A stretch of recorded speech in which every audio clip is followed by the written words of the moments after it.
पर्वत स्थिरता का प्रतीक होता है,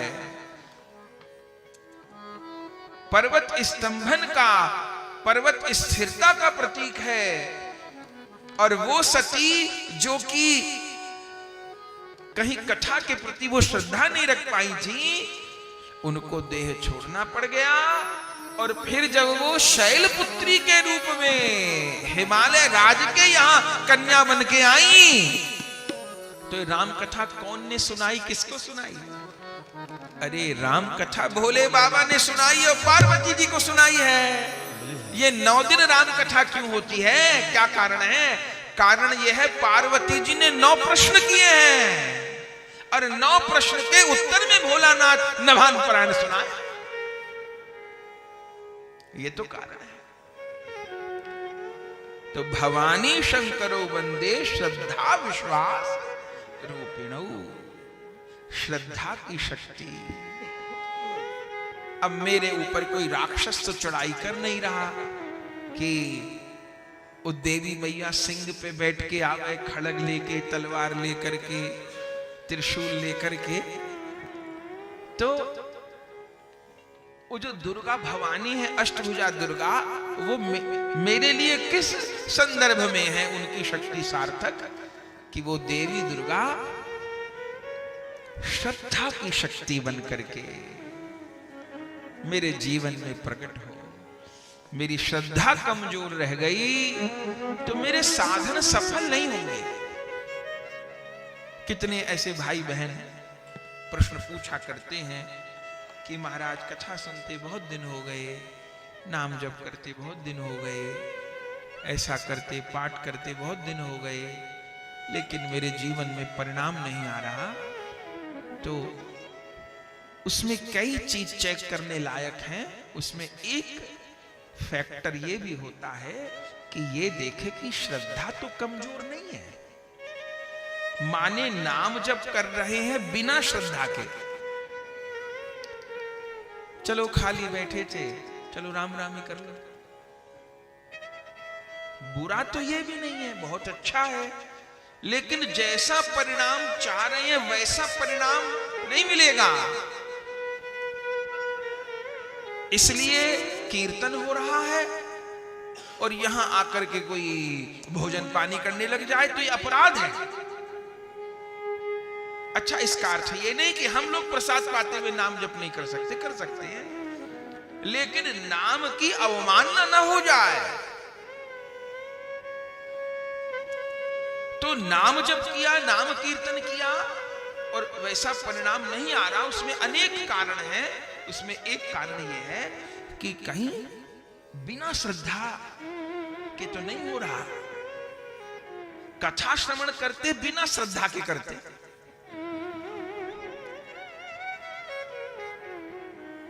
बिना श्रद्धा के करते। जो ये कह दे, पूछे कि भाई कथा में आपने क्या सीखा, क्या समझा, और सुनने वाला ये कह दे कि जी कथा कथा तो सब एक सी, कहीं सुन लो, कैसे सुन लो, बहुत आनंद आता है। जिसने ये कह दिया उसको समझ लो कि उसने एक अक्षर नहीं सुना अभी तक जिंदगी। जिसने ये कह दिया कि जी कथा कथा तो सब एक सी, कैसे सुन लो, कहीं भी सुन लो, बस समझ लो कि वो नर्सरी का भी विद्यार्थी नहीं है, फेल। उसे गाय में, घोड़े में, बकरी में, भैंस में फर्क ही नहीं पता पड़ रहा। कॉमर्स की क्लास में बैठा है कि साइंस में बैठा है कि आर्ट में बैठा है, यही नहीं पता उसको। तो इसका मतलब वो विद्यार्थी नहीं है। हमारा प्रश्न ही बता देगा कि हम कितने पानी। तो यहां देवी को जो श्रद्धा के रूप में स्मरण किया है वो चिंतन का विषय है, पर अभी ज्यादा चिंतन नहीं करे, थोड़ा और आगे बढ़ते। तो देवी को श्रद्धा और शिव को विश्वास। मुझे गौरी शंकर की कृपा चाहिए। दुनिया नवरात्रि में देवी की आराधना करती है, लेकिन वैष्णवों के लिए देवी की पूजा क्या है? वैष्णवों के लिए देवी की आराधना यही है कि हे करुणामयी मां, मेरे हृदय में तू नाम और नामी के प्रति अपार श्रद्धा भर दे। मेरे हृदय में तू नाम के प्रति अपार श्रद्धा भर दे, राधा माधव के प्रति अपार श्रद्धा भर दे। और फिर श्रद्धा के बाद विश्वास। श्रद्धा का ही प्रगाढ़ रूप है विश्वास। ऐसा समझ लीजिए कि श्रद्धा अगर दूध है तो विश्वास घी है। घी बनता दूध से ही है, लेकिन घी तो 1000 साल भी खराब नहीं होता। श्रद्धा का परिपक्व रूप ही विश्वास है। और जब जीवन में इन श्रद्धा और विश्वास का गठजोड़ होता है, हम लोग सुनेंगे आगे तो श्री राम प्रकट होते हैं। श्रद्धा विश्वास रूप कहते हैं याभ्याम विना न पश्यन्ति सिद्धा स्वान्ति विश्वरम। जिनकी कृपा के बिना अपने हृदय में बैठे प्रभु का भी अनुभव नहीं होता। श्रद्धा और विश्वास नहीं है तो अपने हृदय में बैठे भगवान का भी दर्शन नहीं होगा। ये गंगा मैया बह रही है, श्रद्धा नहीं है तो ये पानी जैसी दिखेंगी, और श्रद्धा है तो गंगा मैया ब्रह्म द्रव्य कांत हो देगी। सब श्रद्धा का खेल है। यहां तो देवी को श्रद्धा कहे गोस्वामी जी, शिव को विश्वास कहे। देवी इस नवरात्र में कृपा कर नाम के प्रति, गुरु के प्रति, संत के प्रति, शास्त्र के प्रति मुझे श्रद्धा उत्पन्न कर। प्रगाढ़ श्रद्धा, हल्की फुल्की नहीं। किसी भी प्रलोभन आकर्षण में मेरी श्रद्धा डगमग न हो। किसी भी कठिन से कठिन परिस्थिति में मेरा विश्वास डगमग न हो। श्रद्धा विश्वास। और फिर तीसरे श्लोक में क्या कहा? वंदे बोधमयं नित्यं गुरु शंकर रूपिणं यमाशुतो हि वक्रोपि चंद्र सर्वत्र वंदते। उन जगत गुरु शिव को प्रणाम है जिनकी शरण में जाने पर टेढ़ा चंद्रमा भी सर्वत्र वंदते, सर्वत्र पूज्य हो जाता है। तो मैं भी बहुत टेढ़ा मेढ़ा जीव हूं, बहुत कपटी, बहुत छली, बहुत विकारों से ग्रस्त हूं। तो हे भोलानाथ, टेढ़े चंद्रमा को माथे पर रखते हो तो मेरा भी कल्याण करो। भोले बाबा से किसी ने पूछा, बोले भोले बाबा लगता है टेढ़े लोगों से आपको भी डर लगता है। बोले कैसे? बोले टेढ़े चंद्रमा को माथे पे रख लिया, अरे चरणों में ही रहने देते, लगता है टेढ़े लोगों से आप भी डरते हो। भोलानाथ कहे अब ये तो जाकी रही भावना जैसी। बोले फिर चंद्रमा को इतना सम्मान क्यों दिया? क्षय होता है, टेढ़ा है, ये है वो है। भोले बाबा ने कहा भैया लाख कमी हुई चंद्रमा में, पर एक गुण है, क्या? मेरे प्रभु के नाम के साथ जुड़ा हुआ है। जुड़ा हुआ है कि नहीं जुड़ा हुआ? प्रेम से कहिए श्री रामचंद्र भगवान की जय, श्री कृष्ण चंद्र भगवान की जय, श्री गौर चंद्र भगवान की जय हो। भोलानाथ क्या कहे कि भले यमाशतो ही वक्रोपी, वो वक्र है, वह कलंक युक्त है। इंद्र के पाप कर्म में भी चंद्रमा ने सहायता दी थी अहिल्या के प्रति। रोहिणी नक्षत्र के प्रति ज्यादा आकर्षण था और दक्ष प्रजापति ने श्राप दे दिया। मैं सब बात जानता हूं। अब चुगली करने वाले तो करते हैं, इसको बहुत सम्मान दे रहे, ये तो बहुत ऐसा है वैसा है। भोले बाबा ने कहा तुमसे ज्यादा कथाएं मैं जानता हूं, ये क्या क्या कर चुका है, लेकिन सबसे बड़ा गुण है कि ये मेरे प्रभु के नाम के साथ जुड़ा हुआ है, ये राम नाम के साथ जुड़ा है, कृष्ण नाम के साथ जुड़ा है। और भाई मेरा कानून तो ये है कि जो नाम के साथ जुड़ा है वो मेरे चरणों में नहीं, वो तो मेरे माथे पे है। यमाश्रितो ही वक्रो चंद्र सर्वत्र वंदते। तीसरा श्री। अब चौथा।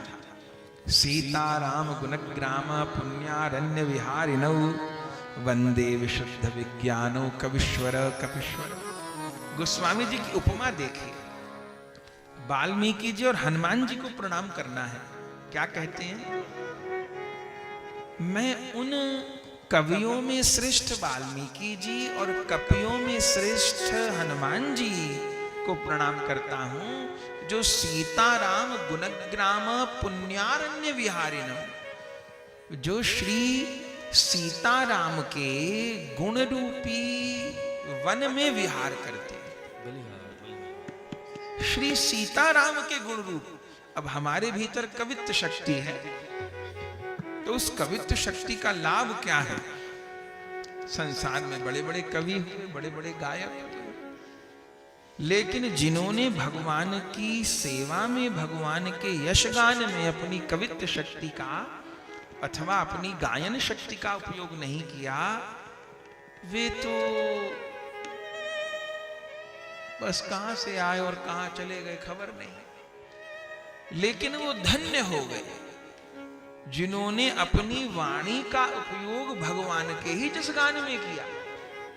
वही स्वामी हरिदास जी। तानसेन भी संगीत सीख गए और बिहारिन देव जी सरीखे आचार्य बैजू बावरा जैसे भक्त भी सीख गए। लेकिन तानसेन ने उस कविता का, उस गायन का अकबर को रिझाने में प्रयोग किया, तो कहां स्वामी हरिदास जैसे गुरु मिले और बेचारे तन्नू मिश्रा से मियां तानसेन बन गए। और स्वामी हरिदास जी, वो बिहारिन देव जी, आज भी जो स्वामी जी की परंपरा है, वहां क्या कीर्तन होता है? कुंज बिहारी श्री हरिदास, विठल विपुल बिहारिन दास। कुंज बिहारी श्री हरिदास, विठल विपुल बिहारिन दास। कुंज बिहारी श्री हरिदास, विठल विपुल बिहारिन दास। कुंज बिहारी श्री हरिदास, विठल विपुल बिहारिन दास। विठल विपुल बिहारिन दास। श्री विठल विपुल बिहारिन दास। विठल विपुल बिहारिन दास। विठल विपुल बिहारिन दास। तो सीताराम गुणग्राम पुण्यारण्य विहारिणौ वंदे विशुद्ध विज्ञानौ कवीश्वर कपीश्वर। जिन्होंने अपनी कवित्व शक्ति का और अपने बल का भगवान की सेवा में ही उपयोग किया, ऐसे कवीश्वर और ऐसे कपीश्वर को मेरा प्रणाम। और फिर 5वें श्लोक में उद्भव स्थिति संहार कारणीं क्लेशहारिणीं सर्वश्रेयस्करीं सीतां नतो हम राम वल्लभां। वे जानकी जी मेरा कल्याण करें, जानकी जी को प्रणाम कर रहे हैं। उद्भव स्थिति संहार कारिणी, जो इस जगत के उद्भव, स्थिति और विलय, इसका मूल कारण है, उस शक्ति का परम मूल है। और सबसे बड़ी बात, सर्वश्रेयस्करी, जो जीव का सर्वोपरि श्रेय, श्रेय माने मंगल, श्रेय माने उत्थान, सर्वश्रेयस्करी, जो जीव का परम श्रेय करने वाली हैं, सर्वश्रेयस्करी सीताम नतोहम राम वल्लभा। उन श्री राम की वल्लभा श्री जानकी जी को मैं प्रणाम करता हूं। फिर 6ठे श्लोक में यन माया वशवर्ती विश्वम खिलम ब्रह्मादि देवासुरा, जिनकी माया से ब्रह्मादि देवता भी मोहित हो जाते हैं। और यश सत्वाद मृषैव भाति सकलम यज्जो रथा हिर्भ्रम, रस्सी में सर्प के भ्रम की भांति जिनमें ये जगत जड़ होते हुए भी चेतन दिखाई दे रहा है। थोड़ा समझिए तो मंगलाचरण को आनंद आएगा आगे राम कथा में। आज तो पहला दिन मंगलाचरण का दिन है।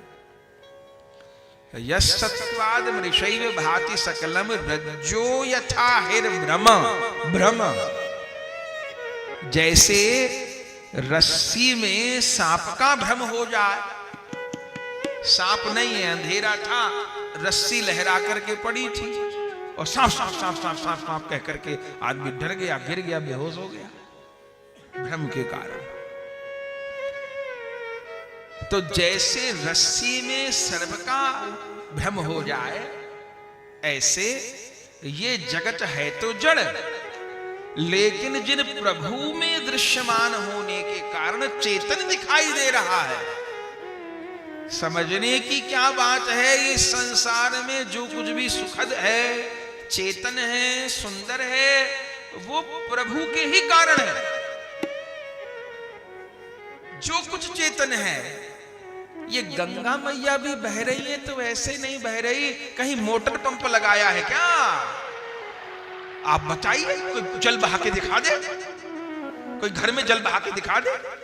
ये असंख्य जल तीव्र गति से बह रहा, किसने कहा? कोई एक बाल्टी जल बहा के दिखा दे। ये करोड़ों लीटर जल लगातार बह रहा है। भैया कौन पंप लगा है, कौन मोटर लगी है? जब तक गंगा सागर नहीं पहुंच जाएंगी, गंगा कहीं नहीं रुकेंगी। अब आदमी बांध लगा दे वो तो दूसरी बात, वो तो उसने सहज गति को अवरुद्ध कर दिया। पर कौन ने मोटर लगाई है, कौन ने पंप लगाया, कौन ने गंगा मैया को रास्ता दिखाया?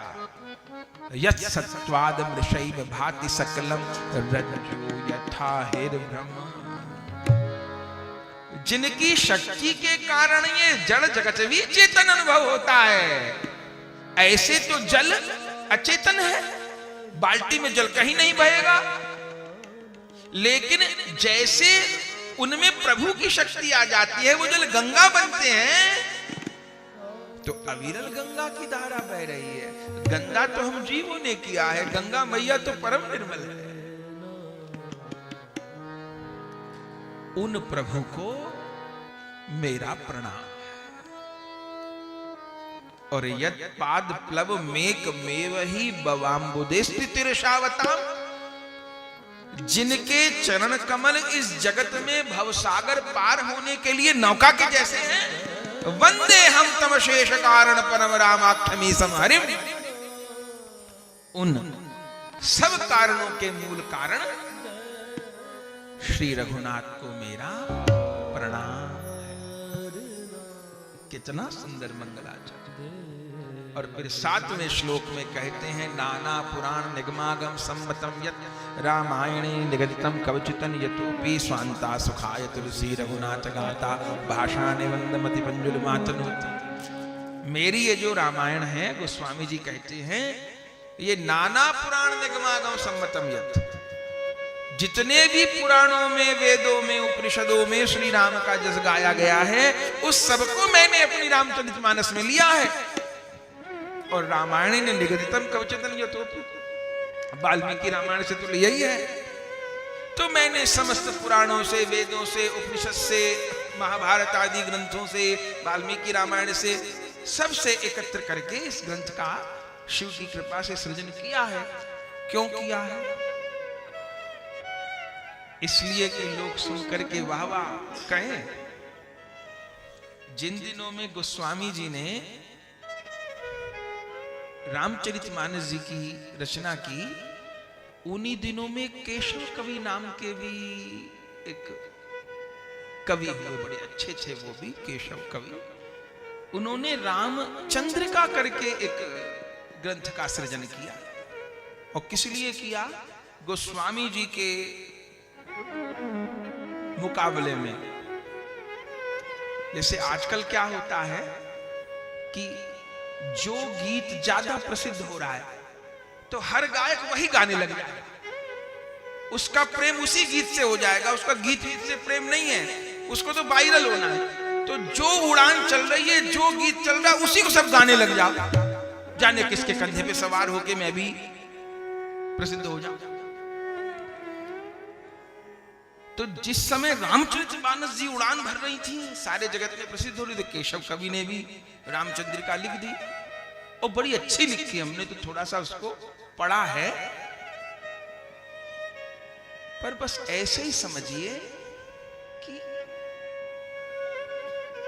कांच लगी अंगूठी और हीरा लगी अंगूठी में। कई बार जरकन लगा होता है ना, कांच लगा होता है, उसमें हीरे से ज्यादा चमक होती है। कई बार नकली सोने में असली सोने से ज्यादा चमक होती है। तो कहीं कहीं वो जो रामचंद्रिका जो लिखी केशव कवि ने, वो बहुत लगती है बड़ी ज्यादा आकर्षक है, लेकिन भक्त नहीं थे ना केशव कवि। अब क्या उनकी बात कहें, उनकी तो अपनी एक चौकड़ी थी, उसमें एक वैश्याली थी और वहीं वो लोग गाना बजाना करते थे।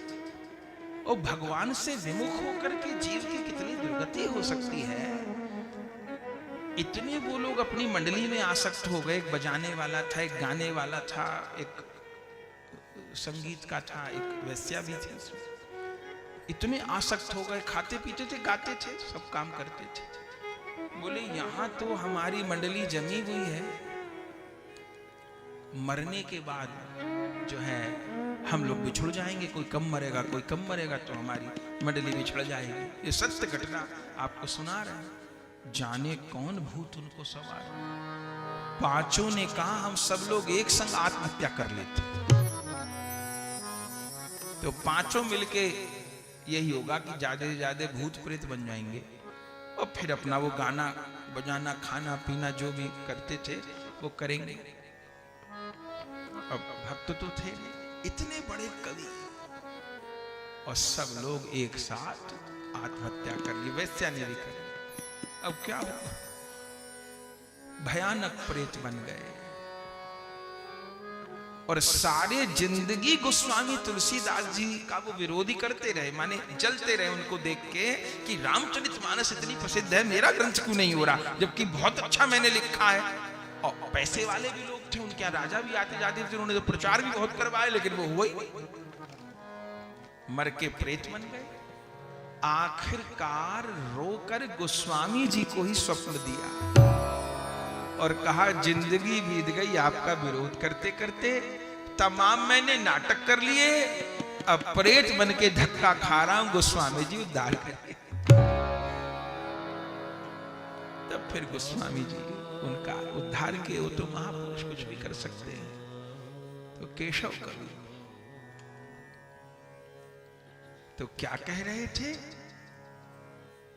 कि नाना पुराण निगमागम सम्मतम यत् रामायणे निगदितम कवचितन यतोपि, मैंने अपने ग्रंथ में तमाम वेदों से, पुराणों से, उपनिषदों से, सब ग्रंथों से लेके मानस जी का निर्माण किया है शिव कृपा से।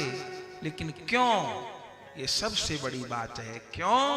बोले स्वांता सुखा, सबसे बड़ी बात है।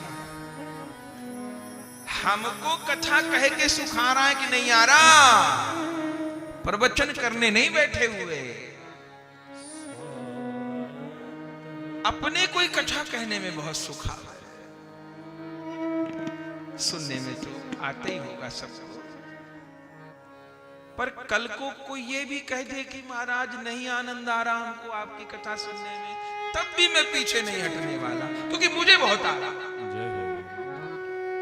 ऐसा भी तो हो सकता है, कल को कोई कहे कि नहीं आ रहा, आना।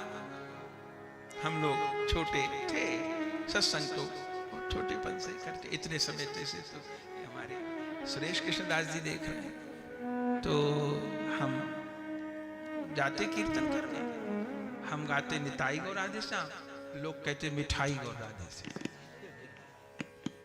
आप समझिए कितना बताना पड़ता, नाम ही ना तो स्टीकर थी ना कुछ चीज था। जब पढ़ाई करते थे तो चार्ट पेपर आते थे पहले, और ड्राइंग वगैरह बनती थी ना छोटे बड़े बड़े, वो चार्ट पेपर लेके जाता हर जगह सत्संग में। और फिर स्टेंसिल आती थी, आपको याद हो तो वो स्टेंसिल लेता, क्योंकि बुजुर्ग लोग भी आते हैं उनको दिखेगा नहीं क्या लिखा हुआ, स्टेंसिल। फिर पेन लेके आता, फिर घंटों तक चार्ट पेपर पर स्टेंसिल से मोटा मोटा भज नीताई गौर राधे श्याम लिखता, और फिर जहाँ कीर्तन करते था वो चार्ट पेपर चिपकाता, कोई करने वाला नहीं। टेप भी लेके जाते, फेविकॉल लेके जाता, क्या क्या किया खबर नहीं, उसको चिपकाता केवल इसलिए कि लोग मिठाई ना पड़े निताई पड़े। न तो मैं कहूँ निताई गौर राधे श्याम के मिठाई गौर, इसका तो बहुत दिन तक हुआ मिठाई गौर मिठाई गौर। फिर किसी ने निताई करना शुरू किया तो निताई गौर की जगह निताई गोल हरि बोल। अरे मैंने कहा गौर कोई गोल कर रहे तो बचेगा, वो निताई गोल हरि बोल। तो फिर लिख लिख के फिर तो रंग चढ़ गया भगवान की कृपा से, पर खूब मेहनत हुई और बहुत मन को तसल्ली है। हम लोगों को कोई गुरुओं की गद्दी तो मिल नहीं गई, कोई ना परिवार का साथ रहा ना कुछ और, चलिए अपने से जितना चला तिनका तिनका करके सब चीजों को संजोया। तो क्यों? क्योंकि स्वांता सुखा, 150 रुपया घर से जेब खर्च के लिए मिलते थे। अरे राम, इस पवित्र आसन पे बैठे कभी 10 पैसे की आइसक्रीम लेके नहीं, कभी 4 आने की टॉफी लेके नहीं खाई, पूरे के पूरे पैसों के गीता प्रेस के ग्रंथ लेके आने, चैतन्य प्रेम सागर लेके आना, निताई चांद ग्रंथ लेके आना, डोंगरे जी की भागवत जी लेके आनी, प्रेम सत्संग सुधा माला लेके आनी, आस्तिकता की आधारशिला ये ग्रंथ, और बांटनी, और सबको बांटनी, और पीछे पढ़ पढ़ के पढ़ो पढ़ो पढ़ो पढ़ो पढ़ो। कोई जान छुटाने के लिए कह देते हाँ पढ़ लेंगे, तो उससे पूछते पढ़ लिया तो बताओ क्या लिखा है, क्योंकि हमने सारे पढ़े होते थे और सब याद भी होता था। तो यदि उसने झूठे ही कह दिया कि पढ़ लिया तो पकड़ लेंगे कि भैया नहीं पढ़ा तुमने, फिर पढ़ो। पर ये सब क्यों हुआ? केवल एक ही कारण, स्वांता सुखा। किसी पे एहसान नहीं किया, खुद को रस आया। न खेलने में रस आया, न खाने में रस आया, और न किसी संसार की बात में रस आया। हरि नाम में रस आया, हरि नाम प्रचार में रस आया। तो स्वांता सुखा ये सबसे बड़ी बात है। तो हमको कहते हुए सुख मिल रहा है कि नहीं मिल रहा? यदि हमको सुख नहीं मिलेगा तो आपको भी सुख नहीं मिलेगा। यदि हमारा हृदय प्रभु से नहीं जुड़ेगा तो आपका भी नहीं जुड़ेगा। पहले व्यास का जुड़ता है, पीछे श्रोता का जुड़ता है। इसलिए बहुत सावधान रहते, भैया ऐसे नहीं करे, ऐसे बैठो, ऐसे उठो, इधर नहीं उधर नहीं। वो डिसिप्लिन इसीलिए है कि मेरा भी मन डूबे और आपका भी डूबे। ये अवसर दिया गंगा मैया ने, तो ये चूके नहीं। यहां मन नहीं लगा ठाकुर में तो फिर कब लगेगा? बाकी तो भटक ही रहा है। स्वांता सुखा ये सबसे बड़ी बात है। स्वांता सुखाय तुलसी रघुनाथ गाथा, भाषा निबंध मति मंजुल मातनु। कोई कहे कि इस कथा का सबसे बड़ा फल क्या है महाराज, क्या मिलेगा? इस कथा को कह करके सुन करके केवल एक वाक्य में बताइए। तो उत्तर ये है, इस कथा को कह के हमारी जिह्वा पवित्र होगी। इस कथा को सुन के आपके कान पवित्र होंगे। यहां साधन करके जीवन पवित्र होगा। ये गंगा मैया तो शरीर को पवित्र करती है और ये कथा वाली गंगा तो अंतःकरण को पवित्र करती है। स्वांता सुखाय तुलसी रघुनाथ गाता भाषा निबंध मति मंजुल मातनोति। तो 7 श्लोक में मंगलाचरण किया, फिर 5 सोरठा। जो सुमिरत सिद्ध होई गणनायक करिवर बदन, करहु अनुग्रह सोई बुद्धि राशि सुगुण सदन। गणेश जी को प्रणाम किया, फिर मुख होई वाचाल, पंगु चढ़ई गिरिवर गहन, जासु कृपा सुदयाल, द्रवम सकल कलिमल दहन। और फिर नील सरोवर श्याम, फिर कुंद इंदु समदेह, और 5वें सोरठे में गुरुदेव को प्रणाम किया।